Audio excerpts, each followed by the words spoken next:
My name is Miranda Free. One day, one of my students approached me in my 4th grade classroom. With tears in her eyes, she asked if she could speak with me about her spelling grade. She had been failing the last few tests and taking it hard. With a lump in her throat, she managed to squeak, "Mrs. Free, I need help.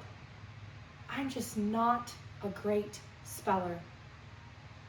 Resisting every urge in my body to scoop her up and tell her she was the best speller in the world, I got down on her level and looked into her eyes and said, "Anyone who was ever great at anything had to start somewhere." We then proceeded step by step to find out where she was confused and start from there. You may be thinking, now this is the part where she tells us that the student got a 100 on all of her tests from there on out. But no, she didn't. She learned a more important lesson. Little by little, day by day, that 9-year-old girl tracked her progress. Even though she wasn't scoring perfect 100% in spelling at the end of the year, she was now proud of her passing grades because she was focused on the progress, the growth, overcoming the challenge. Think about a time you learned something. Did you learn it because you did it perfectly the first time? Or did you learn because you made a mistake and had to try it a different way? Do some research or ask questions. Why were Thomas Edison's 999 ways to create a light bulb just as valuable as the time his invention worked? Recent advances in neuroscience have shown that the brain is far more malleable than we ever knew. Research on brain plasticity has shown how connectivity between neurons can change with experience. With practice, neural networks grow new connections, strengthen existing ones, and build insulation that speeds transmission of impulses. These neuroscientific discoveries have shown us that we can increase our neural growth by the actions we take, such as using good strategies, asking questions, practicing, and following good nutrition and sleep habits. Basically, we can grow our brains just by learning from our mistakes. How can you ensure that you are ready to embrace a challenge? Change your mindset. Have you ever heard someone say, "I'm just not a math person," or "he's a natural at that"?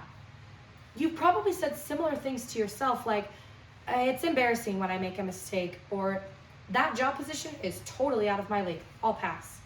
Or even, "I'm too shy to do public speaking." These are all traits of a fixed mindset.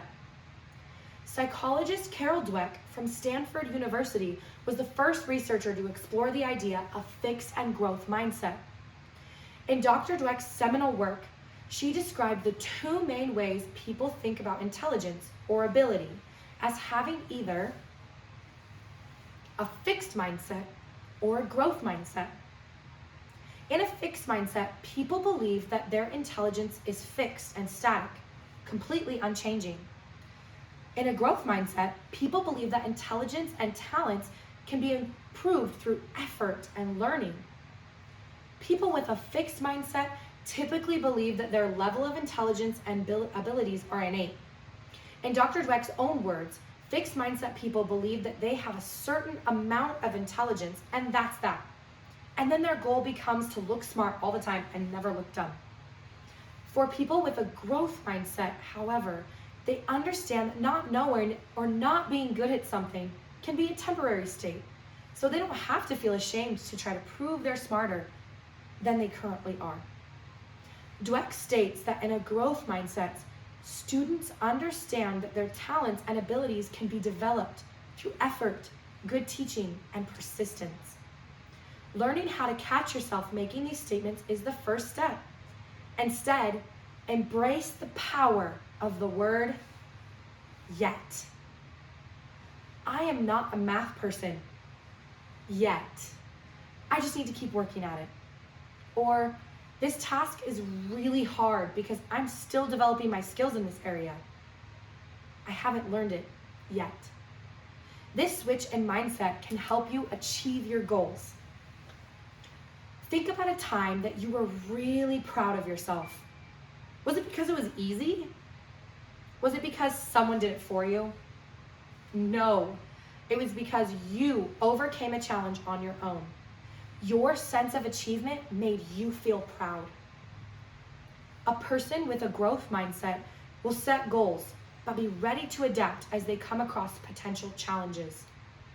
A person with a fixed mindset would give up or move on to something else in the face of a failure. Your personal happiness is driven by your sense of achievement, and your sense of achievement only comes from overcoming a challenge, not from doing something easy. To quote Robert Frost, "Two roads diverged in a wood, and I took the one less traveled by, and that has made all the difference." When you can adjust your mindset to learn from your mistakes and achieve your goals, then you can overcome challenges.